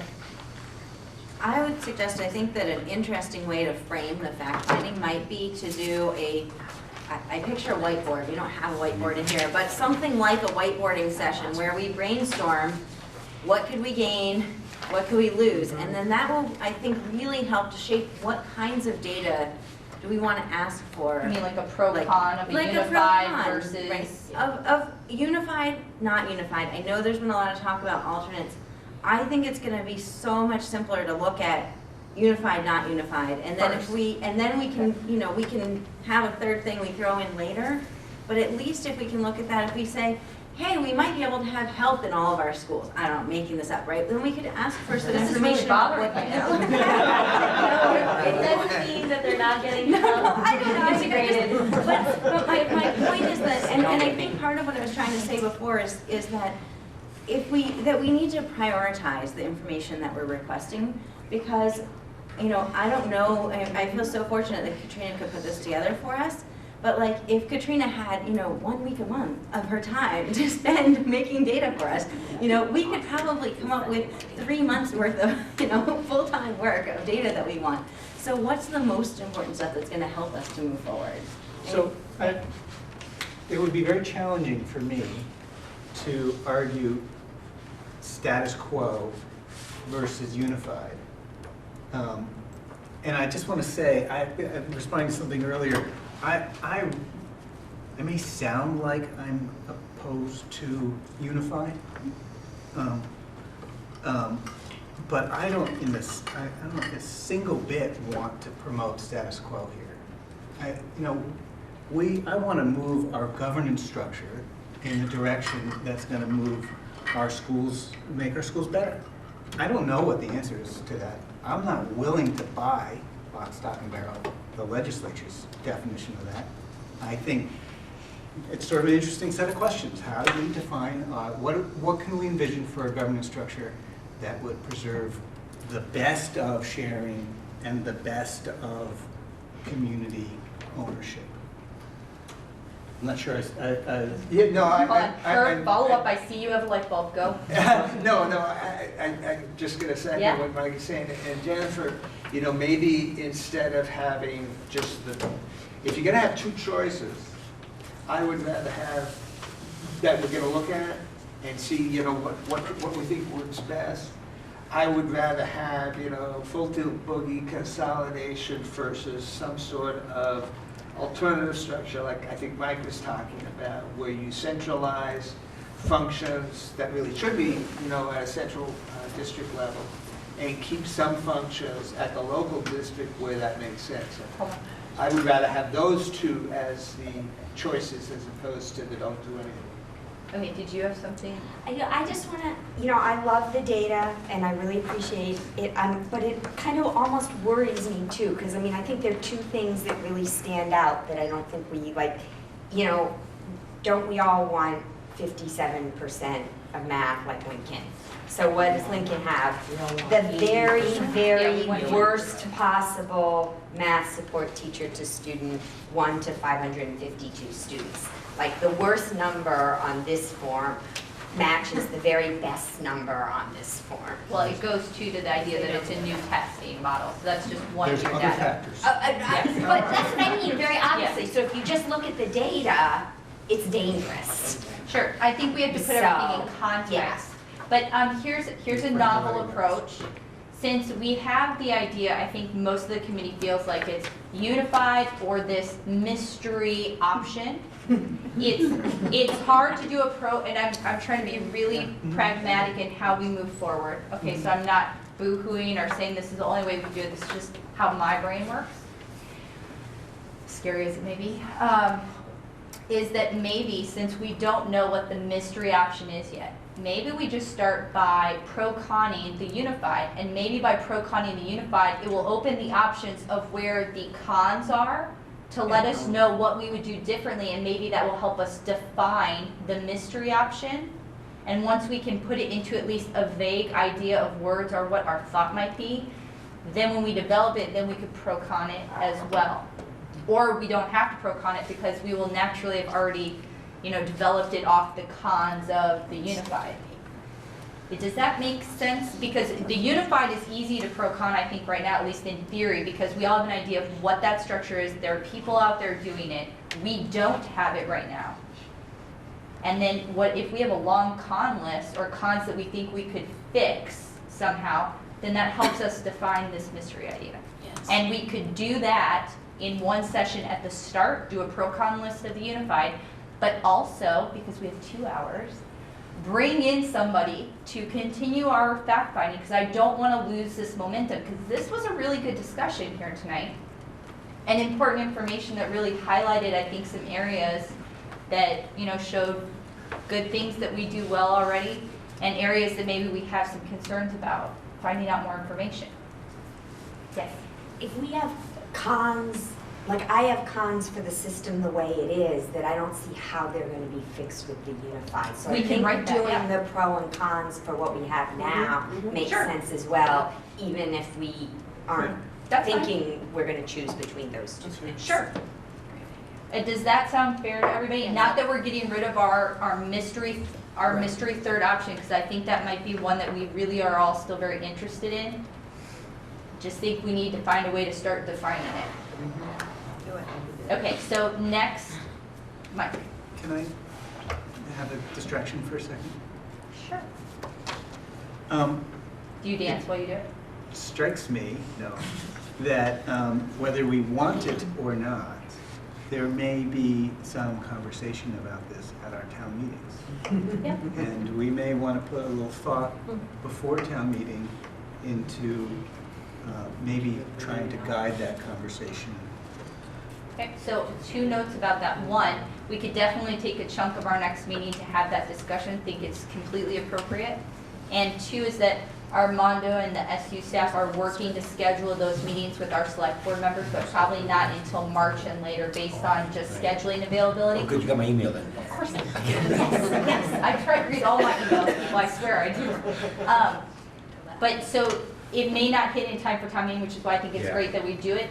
But I think if we have the discussion, know too that we are still working to try to hit the town select boards with 1 member from each of the towns, Armando and or Andrew and myself, or Jen if I'm not available for that date, to go and have this conversation as well to keep that at least going so that people start to understand. I'm talking about something that's bubbling up in a way that we can't predict, and so. Sure. Nope, So- that's fine. So, I mean, I think the point is that we may want to have a consistent message. Yes. Should that be asked of Don or of you, Rebecca, wherever you are. And I think that may be a good time, we have a few minutes. What is that message? That we have a committee, we're working on it, we're now still investigating the pros and cons. We haven't really looked at it, I'm just throwing things out there. Haven't really looked at any models yet, which is all true. And that we're working towards that, but that now folks can watch it on, public access TV, it's gonna be on, and that we meet on the 3rd or 4th Wednesday of the month. But I do think that, Mike's right, I think people will ask, and I think we're in that process. So maybe we, next time if we come up with the ideas of what we think we might need to address other than a general statement about where we are that everybody could give at their meeting. But if you know of particular areas that you think are gonna be difficult or a question, obviously though, our committee, just so you guys remember, didn't make the law. We're not responsible for any changes that are currently being worked out in the legislature, nor do we have any insight as to what they're doing, because God knows I don't know what's going on. I know, you don't Yeah. wanna know. I don't want to know anymore. No, but I'm saying, we're not. I think that the community sometimes gets confused about what our committee's job is, and so I think we also need to be able to explain what our committee actually is responsible for versus what it isn't responsible for, and redirecting people to the people that can listen to their feedback if they don't like the law or if they don't like what's currently going on, because that would be their state representatives, not us. And there may be opportunities. I'm perfectly willing to listen to opportunities. At town meeting, I mean, Oh, there may be yes. opportunities. Yes. Of engagement, of positive feedback. Yes, absolutely. But, I think that I just don't want anybody to feel pressured. Like, if you're in your town meeting and somebody is really upset about Act 46, that's perfectly within their right. Yeah. Just don't feel afraid to tell them that our committee did not create the law. We are simply working within it right now, and we would love them to provide feedback to their state representatives as they feel necessary. And just sort of going back to the future, I like the idea of the pros and cons. But I also like, and I'm going to share an email that you sent not just to me but several people, is to look at models.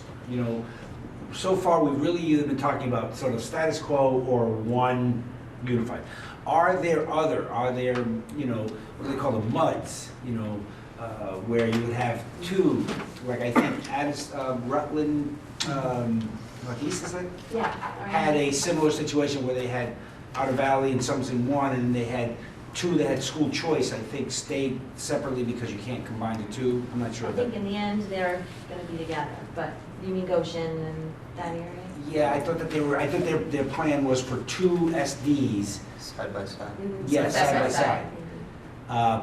So, I mean, I'm not saying that but we should probably investigate. Let's just try some of these different models and see what works, and then pros and cons of each. Because I don't want to just be stuck on one model or the other, all or nothing. Are there incremental others that we can look at after we do this next meeting Yeah. with? I'm fine. I think we just need to start somewhere. Yes, At one meeting. we did. But we didn't talk about them. Perfect. Yes. Were you asking for input about what kinds of questions we would have for next meeting?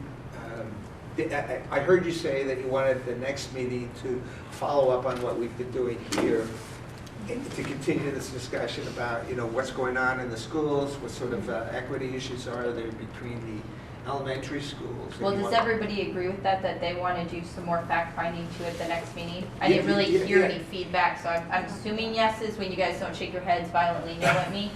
But I don't want to just assume, so yes, Herb, if everybody's in agreement, then I would be happy to hear what kinds of direction we'd like to go for fact-finding. Yeah, and there were two things, and I think we discussed it a little bit, because I think we got some real good information about some of the unified IT, those things. But we didn't have as much about, some of the core programs, and I think you thought, that there's some data that, we could look at around that. So that would be, from my perspective, that would be helpful. And the other issue, the Act talks about equity statewide. And that might be a tougher challenge for you.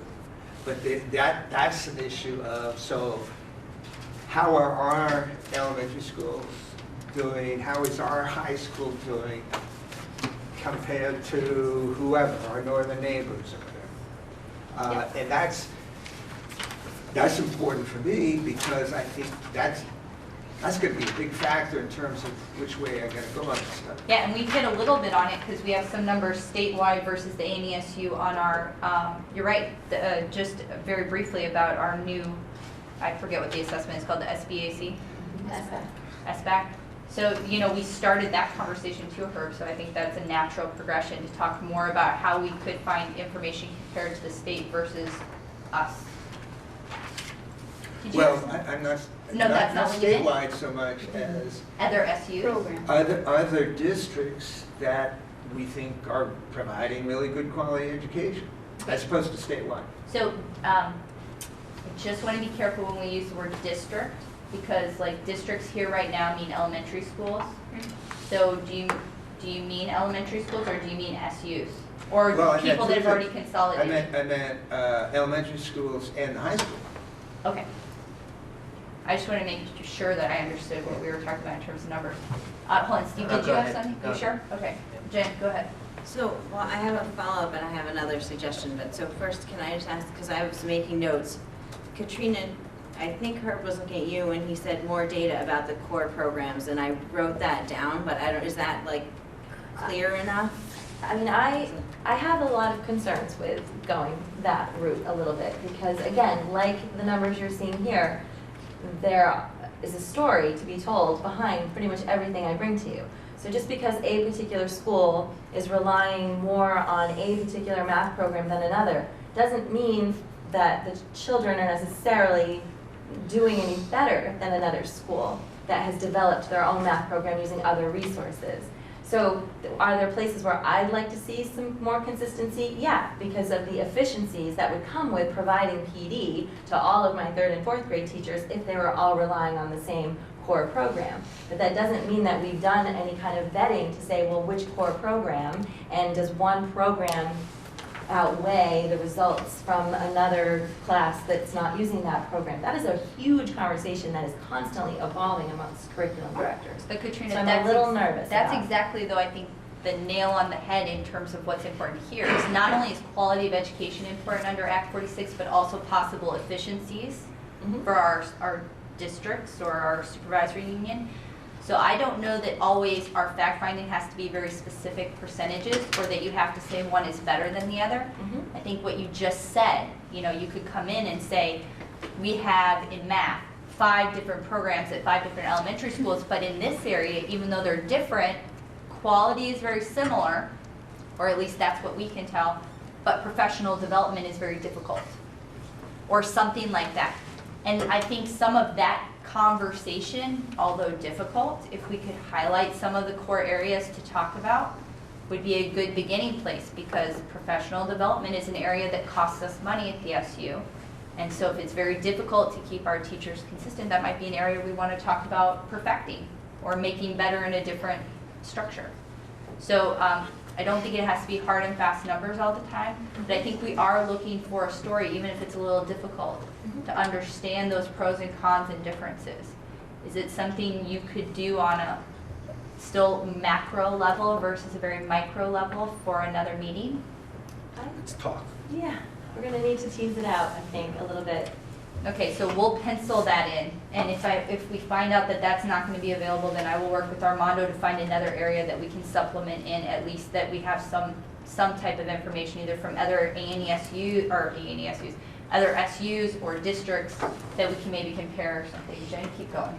Thank you. So the second part of my comment was, I wonder, I think we're not ready to ask Howard to do any special preparations for us.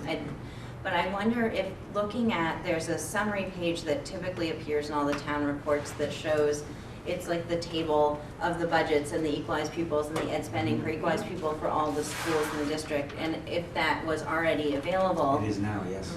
that might be something that could start us talking a little bit about financials. It wouldn't require any special preparations. Put that down, because we can have Armando bring that Yeah. too, if it's easily available, in case Can it go to Katrina each doesn't of your set up. town reports? Yeah, that'll work. Could actually we have that emailed out prior to the meeting? Would be, I enjoy looking at numbers before we get in the wider content. I will see if we Yeah, can I attach think- that to our agenda. Yeah, That'd be great. we'll just have to, we'll scan it and then, Yeah. yep. Yep. Just that one page from each town. Yes. Yes. Yeah. If it's the same page that I think that. Yeah, the Yeah. page I'm picturing has all the towns on one page, or it could be one page per town. But, Yep. yeah. Yeah, I was thinking one page per town. And but, in yeah. the same line, in the future, if possible, I don't want to ask people to do crazy work, but if it's possible to get even things like this emailed out. We will do our best, but especially around budget times and stuff. Yeah. We have one Karen Understood. And That'll that's, be equity. and that's an interesting, it's an interesting, and again, I don't know how we act, but right now, I have never worked in an SU that had such a discombobulated budget process, from the superintendent's office with the boards. I know discombobulated is probably not the most professional. That's a great word. It's quite appropriate. Yeah, which I think is also something that, how much support can we provide the individual boards as they're working through the process? How much support are we able to, it's those type of things. Because again, my experience here was that, the Bristol board, I mean, he's just right there, the Bristol board got the copy of their budget in December and had to approve it in January without a whole lot of interactions. But when you have 7, it becomes really hard to do multiple meetings. It becomes really hard for Howard to do different sort of playing around with numbers when he has to do it with 7. So I think somewhere in this process, there has to be the efficiency of the information and the support provided to the board. Who do you think would be good to talk to us about that, Armando? Would you or would somebody else from the SU be better? Because I do think that's an important area for us to talk about, because that does. John reach the Albertini, efficiency. the superintendent of Chittenden East, who has lived in both worlds. John was, Would you reach out to him? I can't, I will reach out to him, but I'm not, I feel bad asking John, I don't know where John lives, to drive all the way down to Bristol. No, but maybe if he would even send us an email about some of his thoughts, and then we could just review that. Yeah, we could Skype that. Or Skype. We could figure that out. But even if he would provide us his Yeah. maybe thoughts in an email, that would be an interesting point to start with. Yep. Because I think we all have some firsthand experiences about how we feel about the process, the way it currently runs. Get better. Yeah, that's true. Well, we always said it was a people meeting, so. Okay, so we have a lot on the agenda potentially for next time. I will try to make it make sense and on order so that we can be effective in getting to all of those items. Yes? I want to make sure that the town meeting, that there is time for the town meeting. There Those will, of us who are yeah. up on stage. No, we will make town meeting an important agenda item, but I do need dates. So everybody, February, I'm going to start with Armando, did you figure out dates that were available? Yeah, well, we're looking at Wednesday, and I have all the board meetings, at least for February and March, Yep. in my calendar right now. So we're looking at 2 weeks from now, which would be the 10th. I have a Beaman School Board meeting. Okay. Okay. The 17th, Is no school. oh, I was gonna say, no wonder I don't have it. Vacation. That doesn't mean we can't meet. I just need people to determine whether or not they're willing to. And here's the other caveat. They're even here. Technically, Armando does not have to be present at all of our meetings Right. either. That's So true. it does not I'm more have than to willing be. throw myself in the sword on this. It does not have to be, and I don't mean to say he's not very important to the conversation sometimes, but we, just like anybody in this, we're going to have meetings where not everybody can attend. So the 10th is an option, but Armando will be at the Beaman board meetings. Who are our Beaman board members? Ed, I'm sorry. you're the Beaman board member. Who is your town? Are you I'm the town town. member? Yes. Okay, but you don't normally attend the Beaman board meetings, right? So you would be able to be present? I She's been do. pretty faithful lately. On the 10th Yes. is my anniversary. Okay, so Beaman, so It's okay. 10th may not be an option because Beaman won't be present at all, although that has happened before, like, tonight, we are limited by our towns as well because we had 2 people from the same town absent tonight. So the 10th or the 24th is the other Beaman's normally Wednesday. at What? 5. The 3rd? 5. Do we Why have a- can't we just come after it? It's 5:30, I think. 5:30, Yeah. yeah. You can, I mean, that's an option for you. We can, but I can't imagine we That's can get you also before the night of Mount 7:30. Abraham's screening committee for the principals meeting, The 10th? the 10th. Okay, so the 10th is out. The 3rd, we could do. Actually, the 3rd. You can't be here? Okay, anybody else have a big problem with the 3rd? I'll be out of state. You'll be out of state? Or if I could see you guys out of state. Ed will be out of state. We can do phone calls. Yeah. I don't know that we always get great Yeah, I reception know. from the other end, but we could try if you How about want to. Skype? Or hang out? Yeah, could We should try. do a hang out. Yeah. The 24th, well, the 17th, did I hear a no just in general from everybody for the no school? I will be here. You'll happily come? My school vacation's the next week. Okay, 17th, I'm fine with that. 17th, I'm seeing thumbs up for the 17th. So the question is thumbs down though. How many thumbs down are there? Okay. Actually, can you just raise your hand if you're a thumbs down, because I can't see thumbs I down. don't know. Okay, 1. Okay, so the 17th is possibly 24th. It'd be good to ask the members who aren't here these questions too. It's difficult to do that sometimes with any kind of, speed. There's a Robinson board meeting on the 24th. Okay. Yes, that's right. So that would So And then I have pick to a go to different the- day of the week. So here's the thing, we can, but we've had this discussion before about what days of the week works best for people. And that was a hard discussion in and among itself. In a perfect world, I'd like to actually have a set week of the months that we were even meeting, but that hasn't been able to happen yet with all of the other discombobulation that we've had with budgets and stuff. So the 17th is looking actually the best based on thumbs up, thumbs down I'm getting. And what did you say about the 3rd? Who wasn't able to make it on the 3rd? I said I'm gonna be out of state, but I'm happy to. it's out of state? I'm happy to. Okay, multiple people, okay. I'm happy But to right now, connect. we have 4 members not yet. Yeah, and right now we have 4 members. It's gonna happen. Like, we're just not all gonna be here. So the 3rd and the 17th are my 2 options, and we could have both, because we do generally like to have 2 meetings a month. So let's do the 3rd and the 17th, That's fine. and we'll go from there. We do?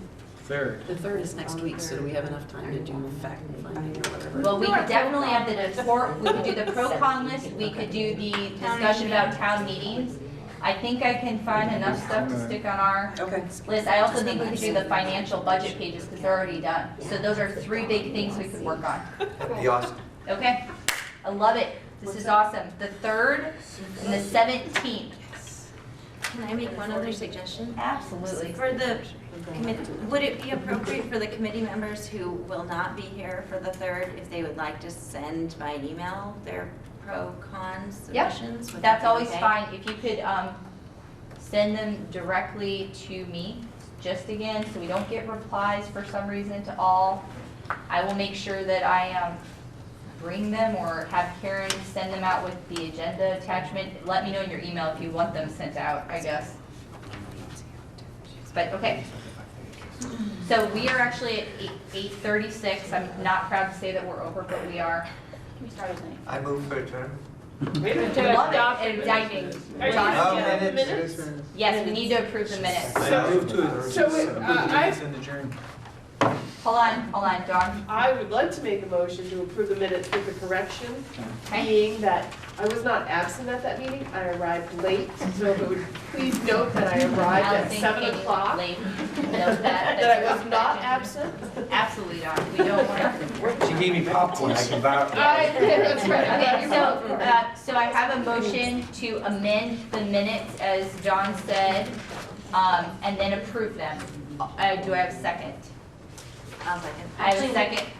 What? Yeah, go ahead. Second from Jen. All those in favor? Aye. Opposed?